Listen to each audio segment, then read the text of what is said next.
Ya, Assalamualaikum warahmatullahi wabarakatuh. Halo kawan-kawan semua, apa kabar hari ini? Semoga kita semua dalam keadaan sehat selalu. Amin. Jadi pada kesempatan sore hari ini kita kembali lagi di tanaman cabai keriting varietas Rada lokal Sumatera Barat yang kita tanam di lahan bekas, lahan janda, tanpa pengolahan lahan, tanpa bongkar mulsa, dan tanpa pemberian pupuk dasaran apapun. Dan ini tanaman cabai kita sekarang usianya 32 hari setelah 33 hari setelah pindah tanam, dan ini sudah hampir 3 minggu itu tidak pernah terkena hujan deras. Makanya tanaman cabai kita bisa dikatakan ya lumayan terhambat pertumbuhannya karena kekeringan. Kemarin sih hujan, tetapi hujannya itu hujan-hujan gerimis. Belum pernah terkena hujan deras sampai kurang lebih 3 minggu.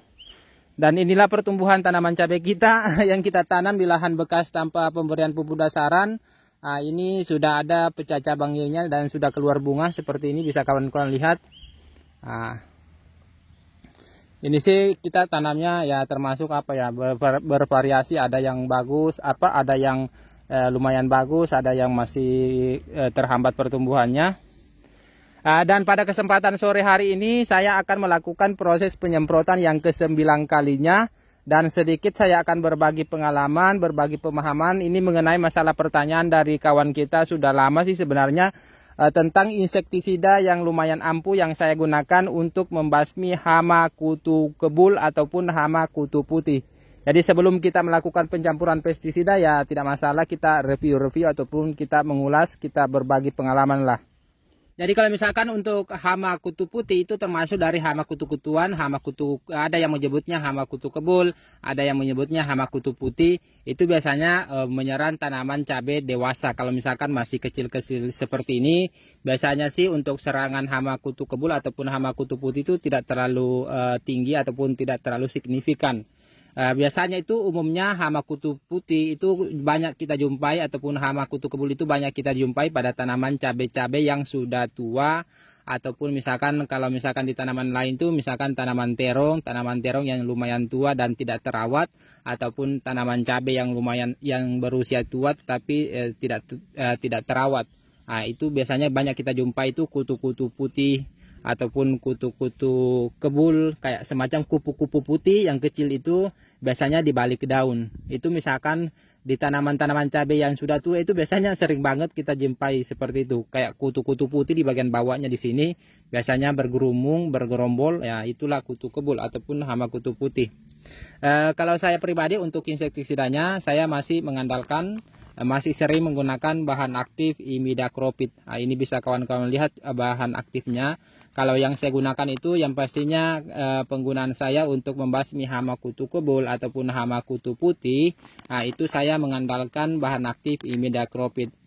Kenapa saya mengandalkan bahan aktif imidacloprid? Karena ini ampuh kita gunakan, terus yang kedua harganya lumayan murah dan mudah kita dapatkan. Kalau misalkan kita mencari insektisida yang berbahan aktif imidacloprid itu bahkan misalkan di daerah-daerah pedalaman ataupun di pedesaan-pedesaan ya biasanya lumayan mudah kita dapatkan. Makanya saya kebanyakan menggunakan bahan aktif imidacloprid. Ini kebetulan merek dagannya saya menggunakan merek dagan Bespidor, kadang juga saya menggunakan merek dagan Tridor, kadang juga menggunakan merek dagan Apidor. Yang pastinya berakhiran dor, itu akhiran dornya nama merek dagannya akhiran dor, itu pasti bahan aktifnya imidacloprid. Untuk bahan aktif imidacloprid itu berbeda-beda juga, itu ada yang 25%, ada yang 30%, ada yang 20%. Tergantung kawan-kawan pilih merek dagan apa yang tinggi, itu lumayan bagus sih sebenarnya kalau kita melihat dari segi persentase kandungannya, semakin tinggi semakin bagus.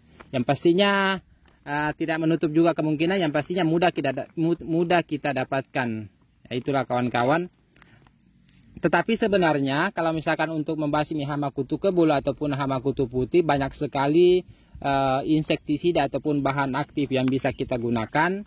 Misalkan bahan aktif metomil yang bisa membunuh hama ulat, itu juga bisa membunuh hama kutu kebul. misalkan juga berbahan aktif diaventuron, itu juga bisa membunuh hama kutu kebul, ataupun berbahan aktif thiamethoxam itu juga bisa membunuh hama kutu kebul. Cuma kalau misalkan saya pribadi, saya lebih suka menggunakan bahan aktif imidacloprid karena yang pertama harganya lumayan murah, mudah dijangkau, dan kualitasnya lumayan ampuh. Dan untuk penggunaan penggunaan insektisida untuk membasmi hama kutu kebul itu, kalau misalkan untuk masih dalam tahap pencegahan, tanaman cabai kita belum ada gejala-gejalanya tuh ataupun belum ada serangan, itu untuk penyemprotannya bisa kita semprot pada pagi hari ataupun pada sore hari. Tetapi kalau misalkan tanaman cabai kita sudah banyak dihinggapi kutu kebul, dalam hal ini kita melakukan penyemprotan untuk membasmi ataupun menanggulangi, itu lebih bagus kita melakukan penyemprotan pada pagi hari kalau untuk mau membasmi.